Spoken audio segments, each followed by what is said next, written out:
નમસ્કાર.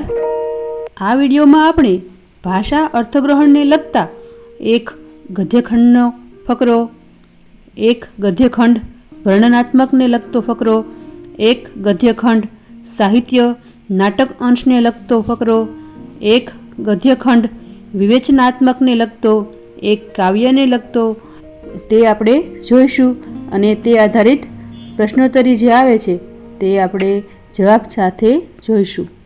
જો તમને વિડીયો પસંદ આવે તો લાઈક, કોમેન્ટ્સ અને ચેનલને સબસ્ક્રાઈબ કરવાનું ભૂલશો નહીં. પ્રથમ આપણે ગદ્યખંડને લગતો ફકરો વાંચીશું. હું સ્પીડ વધારી દઉં છું જેથી ફટાફટ પૂરો થઈ જાય.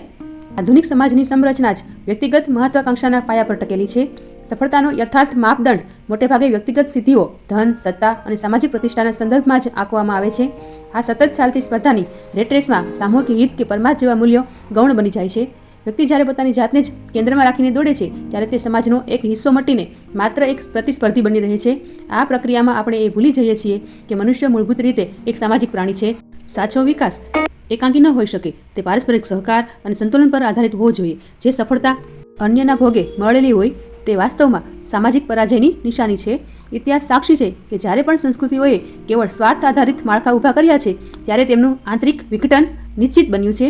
તેથી વ્યક્તિગત ઉન્નતિ અને સામૂહિક કલ્યાણ વચ્ચેનું તંદુરસ્ત સંતુલન શોધવું એ જ વર્તમાન યુગનો સૌથી મોટો પડકાર છે. હવે આપણે આ ગદ્યખંડ આધારિત પ્રશ્નોત્તરી જવાબ સાથે જોઈશું. પ્રશ્ન 1. લેખકના મતે આધુનિક સમાજમાં સફળતાનો માપદંડ મુખ્યત્વે કેવો છે? જવાબ છે વ્યક્તિગત સિદ્ધિઓ, ધન અને સત્તા પર આધારિત. પ્રશ્ન 2. સ્પર્ધાની રેટ રેસ આ શબ્દપ્રયોગ દ્વારા લેખક શું વ્યક્ત કરવા માંગે છે? જવાબ છે એક એવી અર્થહીન અને ક્યારેય ન પૂરી થતી દોડ જેમાં બધા માત્ર આગળ નીકળવા માંગે છે. પ્રશ્ન 3. મહત્વાકાંક્ષા શબ્દની સંધિ છૂટી પાડો. જવાબ છે મહત પ્લસ આકાંક્ષા. પ્રશ્ન 4.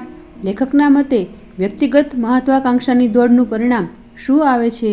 જવાબ છે સામૂહિક હિત અને પરમાર્થ જેવા મૂલ્યો ગૌણ બની જાય છે. પ્રશ્ન 5. યથાર્થ શબ્દનો સમાસ ઓળખાવો. જવાબ છે અવયવી ભાવ. પ્રશ્ન 6. પરમાર્થ શબ્દનો વિરુદ્ધાર્થી શબ્દ ગદ્યખંડમાંથી શોધો. જવાબ છે સ્વાર્થ. પ્રશ્ન 7.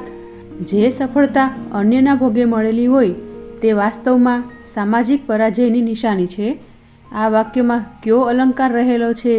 જવાબ છે વિરોધાભાસ અલંકાર. પ્રશ્ન 8. વ્યક્તિ જ્યારે દોડે છે ત્યારે તે સમાજનો પ્રતિસ્પર્ધી બની રહે છે. આ વાક્યનો પ્રકાર ઓળખાવો. જવાબ છે સંકુલ મિશ્ર વાક્ય. પ્રશ્ન 9. આંતરિક શબ્દનો વિરુદ્ધાર્થી શબ્દ આપો. જવાબ છે બાહ્ય. પ્રશ્ન 10. આપણે એ ભૂલી જઈએ છીએ. આ વાક્યનું પ્રેરક વાક્ય બનાવો. જવાબ છે કોઈક આપણને એ ભૂલાવી દે છે. પ્રશ્ન 11. શબ્દ સમૂહ માટે એક શબ્દ સત્તા, પદ કે ધનની લાલચા. જવાબ છે એ મહત્વાકાંક્ષા. પ્રશ્ન 12.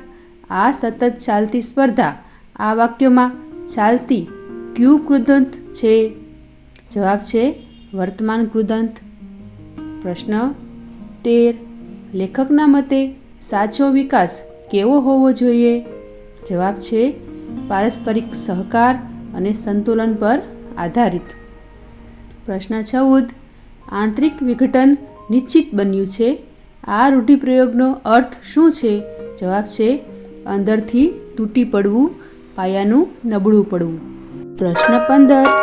સ્પર્ધાની રેટ રેસમાં આ વાક્યોમાં સ્પર્ધામાં કઈ વિભક્તિ દર્શાવે છે? જવાબ છે અધિકરણ સપ્તમી. પ્રશ્ન 16. નીચેનામાંથી ક્યાં શબ્દની જોડણી સાચી છે? જવાબ છે એ પ્રતિસ્પર્ધી. પ્રશ્ન 17. લેખક વર્તમાન યુગનો સૌથી મોટો પડકાર કોને ગણે છે? જવાબ છે વ્યક્તિગત ઉન્નતિ અને સામૂહિક કલ્યાણ વચ્ચે સંતુલન શોધવાને. પ્રશ્ન 18. આ ગદ્યખંડમાં લેખકનો મુખ્ય સૂર શો છે? જવાબ છે આધુનિક સમાજની ટીકા અને સંતુલન સ્થાપવાની ચેતવણી. પ્રશ્ન 19.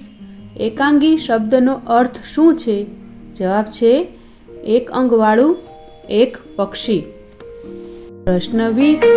આ ગદ્યખંડ માટે કયું શીર્ષક સર્વાધિક ઉચિત છે?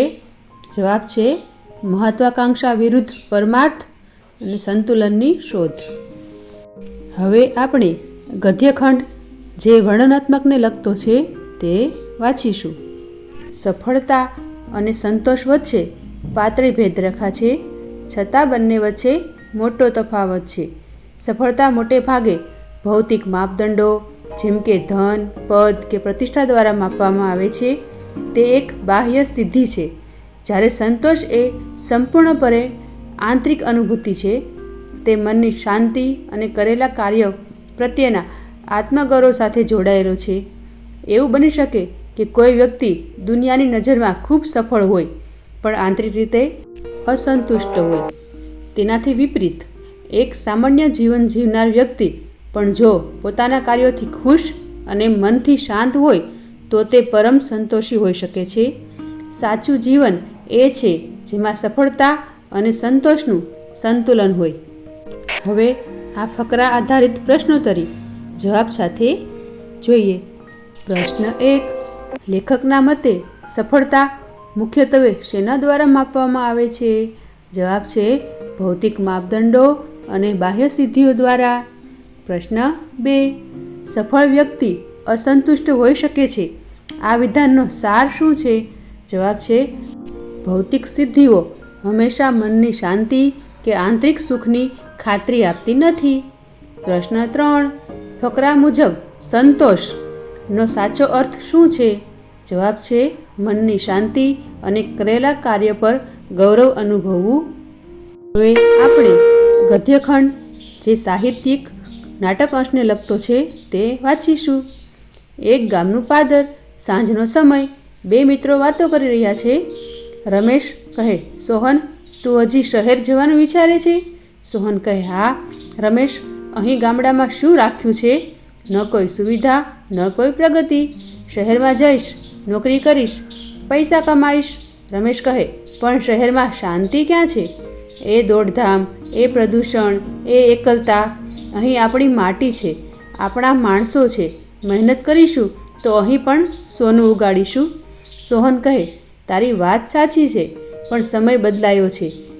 મારે મારા બાળકોને સારું ભવિષ્ય આપવું છે. રમેશ કહે, અને એ ભવિષ્યના ચક્કરમાં તું તારું વર્તમાન ભૂલી રહ્યો છે. પ્રગતિ જરૂરી છે, પણ મૂળિયાના ભોગે નહીં. હવે આ ગદ્યખંડ આધારિત પ્રશ્નો જવાબ સાથે જોઈએ. પ્રશ્ન 1. સોહન શા માટે શહેર જવા માંગે છે? જવાબ છે તે પ્રગતિ, સુવિધા અને સારું ભવિષ્ય ઈચ્છે છે. પ્રશ્ન 2. રમેશના મતે ગામડામાં રહેવાનો મુખ્ય ફાયદો શું છે? જવાબ છે ડી. શાંતિ અને પોતાના માણસોનો સાથ, મૂળિયા સાથેનું જોડાણ. હવે આપણે એક ગદ્યખંડ જે વિવેચનાત્મક છે તેને લગતો ફકરો વાંચીશું. વાંચન એ મન માટેનો વ્યાયામ છે. જેમ શારીરિક કસરત શરીરને તંદુરસ્ત રાખે છે, તેમ વાંચન મનને સજાગ, સક્રિય અને સ્વસ્થ રાખે છે. પુસ્તકો આપણને જ્ઞાનના નવા ક્ષિતિજો સુધી લઈ જાય છે, આપણી કલ્પના શક્તિને પાંખો આપે છે અને આપણી વિચારસરણીને ઊંડાણ બક્ષે છે. જે વ્યક્તિ નિયમિત વાંચન કરે છે તેની પાસે શબ્દભંડોળ, સમજણ અને પરિસ્થિતિનું વિશ્લેષણ કરવાની અદ્ભુત ક્ષમતા હોય છે. આજના ડિજિટલ યુગમાં જ્યાં ધ્યાન ભટકાવતા ટૂંકા વિડીયો અને ત્વરિત માહિતીનો દબદબો છે, ત્યાં એકાગ્રતાપૂર્વકનું પુસ્તકનું વાંચન ઘટતું જાય છે, જે એક ચિંતાનો વિષય છે. હવે આપણે આ ગદ્યખંડ આધારિત પ્રશ્નો જવાબ સાથે જોઈએ. પ્રશ્ન 1. લેખકે વાંચનની તુલના કોની સાથે કરી છે? જવાબ છે શારીરિક વ્યાયામ, કસરત સાથે. પ્રશ્ન 2. વાંચન મનને સજાગ, સક્રિય અને સ્વસ્થ રાખે છે. આ વાક્યમાં સજાગ શબ્દનો શું અર્થ છે? જવાબ છે બી. જાગૃત અને સાવધાન. હવે આપણે એક કાવ્યનું પઠન કરીશું. હોડી ચાલી સાગર કેરા નીર ભરી, નાનકડી પણ હિંમતવાળી મોજા સાથે બાથ ભરી, આકાશે સૂરજ તપતો નીચે દરિયો ઉછળતો, ના ડગે એ ના ડરે એ કાંઠા તરફ એ દોડતી, સઢ ફૂલાવી પવન સંગે રાત દિવસ એ ચાલતી, લઈ મુસાફર પાર ઉતારે એ જ નેમ એ પાળતી. હવે આપણે આ કાવ્ય આધારિત પ્રશ્નોત્તરી જવાબ સાથે જોઈશું.